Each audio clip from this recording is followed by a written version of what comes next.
আমরা আজকে এসেছি বিদ্যাসাগর ইউনিভার্সিটির মেন ক্যাম্পাসে। এখন আমরা রয়েছি শহীদ ক্ষুদিরাম বোস ক্রীড়াঙ্গন। এটা হচ্ছে ইউনিভার্সিটির খেলার মাঠ এবং এই হচ্ছে ইউনিভার্সিটির ক্যাম্পাস, পুরো গ্রিন ক্যাম্পাস, অনেক গাছগাছালি রয়েছে। এদিকে স্পোর্টস কমপ্লেক্সের গ্রিন রুম, এই হচ্ছে স্পোর্টস থিয়েটার। আমার সাথে আমি আর ওই ফটিক আছে, দেখা স্কুটি নিয়ে ঘুরছি এখন। ইউনিভার্সিটি সেই হচ্ছে রাস্তার দিয়ে যাচ্ছি, পুরো পাকা রাস্তা, বিভিন্ন দিকে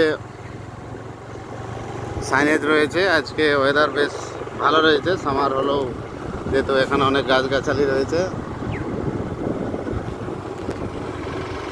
এদিকে এখানে কোনো সাইনেজ নেই, এটা কোনো ওপেন থিয়েটার মঞ্চ হবে ওরকম লাগছে, যে বিভিন্ন ইউনিভার্সিটিতে প্রোগ্রাম হয় সেই থিয়েটার। এটা হচ্ছে কোন department? Department of geography, first sponsor Vidyasagar university. এটা জিওগ্রাফি ডিপার্টমেন্ট। জিওগ্রাফি এখানে পোস্ট গ্রাজুয়েট, পিএইচডি স্টুডেন্টরা এখানে পড়ে। Stage room.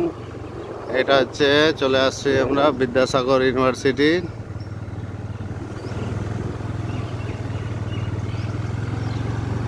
এখানে রয়েছে আমাদের জন্ম ১৫০তম উপলক্ষে স্বামী বিবেকানন্দের একটা বিগ স্ট্যাচু করেছে ইউনিভার্সিটির। সভাগৃহ, এটা হচ্ছে ইউনিভার্সিটির অডিটোরিয়াম বলা চলে, ভেরি বিগ অডিটোরিয়াম। মনে হয় প্রায় ১৫০০ থেকে ২০০০ স্টুডেন্টের ক্যাপাসিটি হবে।